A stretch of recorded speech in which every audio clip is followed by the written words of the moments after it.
نبی کریم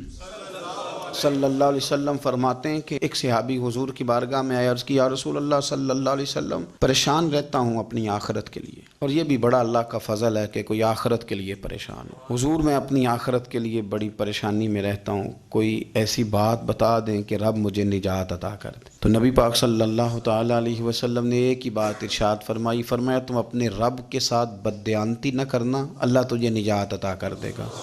عرض کی یا رسول اللہ صلی اللہ علیہ وسلم، اللہ کے ساتھ بددیانتی اور خیانت کیا ہے؟ لوگوں کے ساتھ تو معاملہ سمجھ میں آتا ہے کہ کسی نے کوئی رقم رکھوائی، کوئی ڈیوٹی دی، کوئی ذمہ لگایا، پورا نہ کیا تو بددیانتی ہو گئی۔ اللہ کے ساتھ بددیانتی کا معنی کیا ہے؟ تو نبی پاک صلی اللہ علیہ وسلم فرمانے لگے، وہ کام جو تمہیں خالص اپنے رب کی رضا کے لیے کرنے چاہیے تھے، ان کاموں میں اگر تم نے نیت کر لی نا کہ لوگ بھی دیکھ لے، غیر کا بھی تم نے ارادہ کر لیا، حکم دیا تھا اللہ رسول نے، کرنے تھے اللہ رسول کے لیے، اور جب تم نے ارادہ کر لیا نا کہ ذرا لوگوں کو بھی پتہ چل جائے میں نمازی ہوں، تہجد گزار ہوں، قاری قرآن ہوں، عامل بالسنہ ہوں، شریعت اسلامیہ کا پابند ہوں، جب تم نے یہ والا ذہن بنا لیا نا تو پھر تم نے اپنے رب کے ساتھ بددیانتی کی، پھر تم نے خیانت کی، پھر تم نے ٹھیک نہیں کیا۔ جب تم نے یہ ذہن بنا لیا کہ لوگوں کو پتہ چل جائے۔ حضرت شاہ منصور رحمۃ اللہ علیہ فرماتے ہیں کہ میرا ایک شخص سے بڑا قریبی تعلق تھا اور میں اسے بڑا نیک سمجھتا تھا، اور اچھے الفاظ میں اس کا لوگوں کے ہاں ذکر تھا، لوگ اسے نیک ہی سمجھتے تھے، لیکن مجھے کسی نے بتایا کہ وہ بہت ہی زیادہ بیمار ہے۔ میں تیمارداری کرنے گیا، میں نے اسے جا کے دیکھا تو وہ بڑی اذیت میں تھا۔ میں نے کہا کیا ہوا؟ کہنے لگا حضور اپنے گناہوں کی پاداش میں ہوں۔ میں نے کہا تو بڑا نیک تھا۔ کہنے لگا حضرت جی میرا منصب نیکی کا تھا،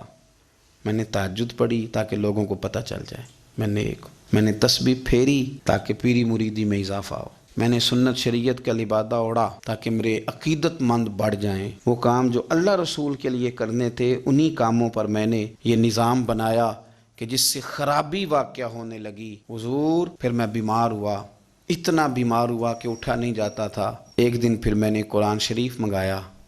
اور منگا کر کے اپنے صحن میں بیٹھ کر قرآن بلند کر کے کہا اللہ مجھے اس کے صدقے شفا دے دے، آج کے بعد ایسا کام نہیں کروں گا۔ رب نے تو شفا دے دی پر میں نہیں باز آیا، میں گویا بیچتا رہا تہجد کو، میں سیل کرتا رہا اپنے وظیفوں کو، میں نے وہ جملے، وہ الفاظ، وہ تلاوتیں، وہ نعتیں، وہ میں کرتا رہا، سیل کرتا رہا۔ پھر بیمار ہو گیا، پھر دعا مانگی، قرآن شریف شروع کیا، پڑھا، سورہ یاسین تک پہنچا، پھر بلند کیا، اللہ اس کے صدقے شفا دے دے، وہ بڑا ہی مہربان ہے، اس نے پھر معاف کر دیا۔ لیکن حضور اس کی بار یہ ہوا ہے کہ میں نے کئی دفعے معافی مانگی، کئی دفعے توڑی، اب میں نے پھر وہی کام کیے لوگوں کو دکھانے کے لیے، لوگوں کو راضی کرنے کے لیے۔ ہمارے پلے کچھ بھی نہیں بچتا، جو کچھ ہے وہ دوسروں کو دے ڈالا۔ اس لیے نبی پاک علیہ السلام فرماتے ہیں قیامت کے دن اللہ تعالیٰ کچھ لوگوں سے فرمائے گا جن کو دکھانے کے لیے نمازیں پڑھتے تھے جاؤ ان سے جا کے اجر مانگو، جن کو دکھانے کے لیے تم نے صدقات کیے ان سے کہو تمہیں اجر دیں، جن کو دکھانے کے لیے تم نے روزے رکھے ان سے کہو تمہیں اجر دے۔ وہ جو تم نے لبادے اوڑے نا اور بڑا کچھ تم بنے کہ میں داڑھی والا، میں پگڑی والا، میں جبے والا، جن کو دکھانے کے لیے کیا جاؤ جا کے ان سے اجر لو، میں تو تمہیں اس چیز کا اجر دوں گا جو تم نے خالص میرے لیے کیا۔ تو وہ شخص کہنے لگا حضور اب میری یہ کیفیت ہے کہ اس دفعہ میں قرآن منگاتا ہوں، پڑھنے کی کوشش کرتا ہوں پر میری زبان پہ جاری نہیں ہوتا، آپ میرے لیے دعا فرما دیں۔ کہتے ہیں میں بھی رویا، وہ بھی رویا، ابھی میں اس بستی سے باہر نہیں نکلا تھا کہ اس شخص کا انتقال ہو گیا، وہ چلا گیا۔ آج تک پریشان ہوں کہ مالک بندہ نوازی فرما، تھوڑا سا اپنے لیے بھی ہمیں کچھ کرنا ہے، ہمیں غور کرنا ہے کہ یہ کام کرتے وقت میرا ارادہ کیا ہے، اس کام سے میرا مقصود کیا ہے، اور جس ارادے سے میں کر رہا ہوں پھر اس کا نتیجہ کیا ہے۔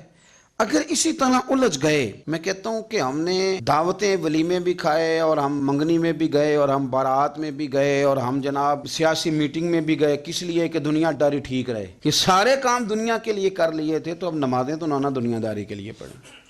یہ سارا کچھ ہو گیا تھا نا دنیا داری کے لیے، تو اب داڑھی حج زکوٰۃ کا معاملہ تو دنیا داری کے لیے نہ کریں، اب اس پر تو نہ دھبا ڈالیں، اس پر تو نہ وہی لیبل لگا لیں کہ یہ اوپر بڑا اچھا خوبصورت پیکٹ اور اندر سے نکلے کوئی شے نہ، خرابی ہو جائے اور صبح قیامت جب راز کھلیں تو پھر ہم سے چھپنے کو جگہ ہی نہ مل سکے۔ نبی کریم صلی اللہ تعالیٰ علیہ وسلم نے ہماری تربیت فرمائی، حضور فرمانے لگے مخلص ہو کے عمل کرنا، اگر تھوڑا بھی ہوا تو تمہیں کفایت کر جائے گا، تمہارے لیے کافی ہو جائے گا، تھوڑا بھی ہوا، شرط یہ کہ وہ خالص ہو۔